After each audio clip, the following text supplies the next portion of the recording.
पहली ही रात लड़का अपनी बीवी के पास गया। जैसे ही वो अपने कमरे में दाखिल होता है तो सामने अपनी बीवी को देखता है, जो कि उसकी बीवी खूब रो रही होती है।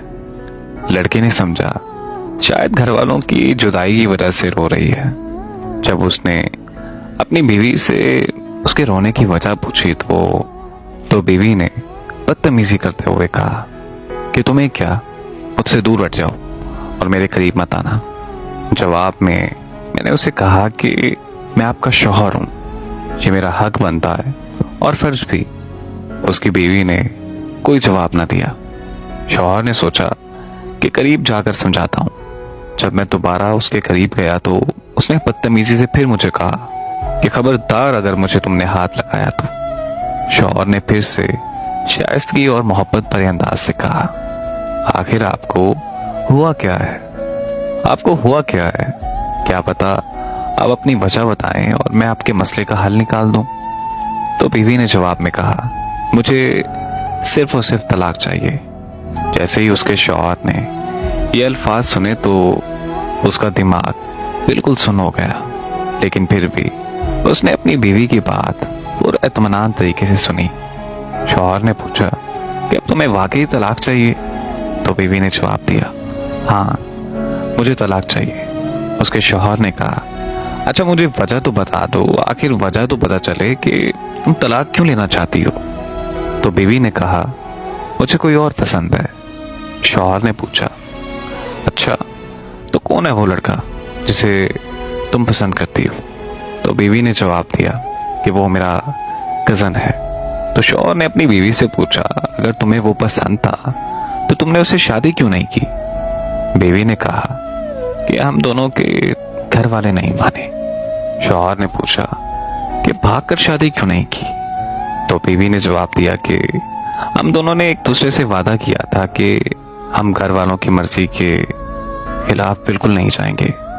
तो शौहर ने अपनी बीवी से पूछा, चलो फर्ज करो कि मैं तुम्हें तलाक दे देता हूं, तो तुम तलाक के बाद क्या करोगी? बीवी ने कहा कि तलाक के बाद मैं उससे शादी कर लूंगी। शौहर ने अपनी बीवी से पूछा कि क्या वो तुम्हें कबूल कर लेगा? तो बीवी ने कहा, हाँ हाँ बिल्कुल, वो मुझसे बचपन से मोहब्बत करता है, मुझ पे जान देता है, ऐसे कैसे नहीं करेगा वो मुझसे शादी। शौहर उसकी ये बात सुनकर एक लम्हे के लिए खामोश हो गया। तो शौहर ने अपनी बीवी से कहा कि क्या तुम्हें उस लड़के का मोबाइल नंबर याद है? बीवी ने जवाब दिया, भला उसका नंबर कैसे बोल सकती हूँ। शौहर ने कहा, अच्छा ये लो मोबाइल, उसका नंबर मिलाओ और उसे कहो कि मैंने तलाक ले ली है। तो बीवी ने अपने शौहर से मोबाइल लिया, फिर उसने अपने उस कजन को कॉल की। रात का वक्त था और तकरीबन 12 बज चुके थे। जब उस लड़की ने अपने कजन को पहली बार कॉल की तो पहली बार में उसके कजन ने उसकी कॉल रिसीव नहीं की, लेकिन जब दूसरी बार उसने कॉल की तो उसके कजन ने उसकी कॉल उठा ली और उसके कजन ने पूछा कि कौन? तो लड़की ने कहा कि मुझे भूल गए हो।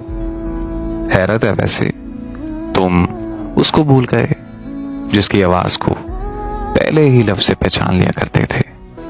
तुम उसे भूल गए जिससे बात किए बगैर तुम्हें नींद नहीं आती थी। उसके जवाब में लड़के की आवाज आई, हाँ मैं उसे भूल गया हूं जिसने मुझसे किए सब वादे तोड़ दिए।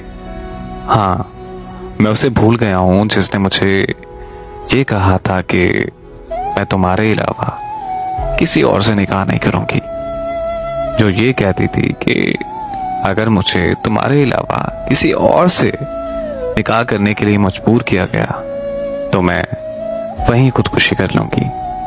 लड़की उसकी सारी ये बातें सुनकर बहुत हैरान थी। तो फिर लड़की ने जवाब दिया कि आखिर तुम कैसी बातें कर रहे हो? तुम सब कुछ जानते हो।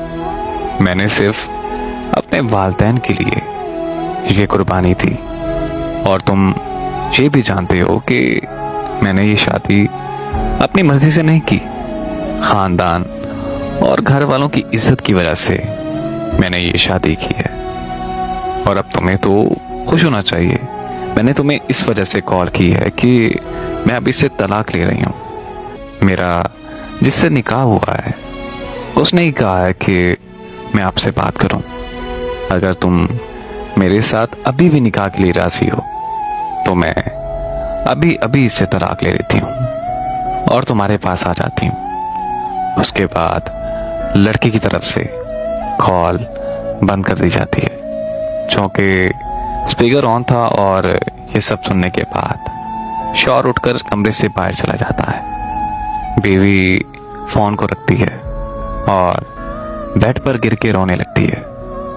अपने ख्यालों में गुम होके अपने माजी पर पछतावा करने लगती है। खुद को कोसती है कि आखिर मैंने किस इंसान से मोहब्बत की जिससे मेरे जज्बात की कदर ही नहीं है। वो लड़का जो मेरी हर बात पर जी करता था, हर बात पर मोहब्बत का दावा करता था कि तुम मेरी जिंदगी की आखिरी और पहली लड़की हो, तुम्हारे बाद मेरी मोहब्बत खत्म है, मैं कभी भी किसी भी हाल में तुम्हारा साथ नहीं छोड़ूंगा।